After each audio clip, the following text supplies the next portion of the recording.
வணக்கம் மக்களே, அனைவருக்கும் என்னுடைய மாலை வணக்கம். என்ன பண்ணுறீங்க? எல்லோரும் நல்லா இருக்கீங்களா? மனசு ரொம்ப வேதனையாக இருக்குது. கள்ளக்குறிச்சி மாவட்டத்தில் பல உயிர்கள் இன்றைக்கி கள்ளச்சாராயம் குடித்து இன்றைக்கி உயிரிழப்பு, ஏகப்பட்ட சேதம் நடந்திருக்கு.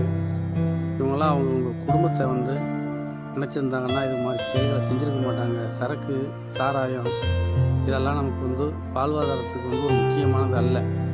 எல்லோரும் சரக்கு சாப்பிட்டவங்க சாப்பிட்றாங்க. அதுக்கான ஒரு வரைமுறைகளை வச்சு நம்ம வாழணும். பெரும்பகுதியான நண்பர்கள் கள்ளச்சாராயம் அப்படிங்கிறத தவிர்த்துருங்க. உங்களுக்காக கவர்மெண்ட் எல்லா அமைப்பும் மதுபானங்கள் விற்கிறாங்க. முடிஞ்ச வரையிலையும் நல்ல குவாலிட்டியான சரக்கை அடிக்க பழகுங்க. இல்லைன்னா அதை விற்றுதுங்க. அதான் உங்களுக்கு சேஃப்டி.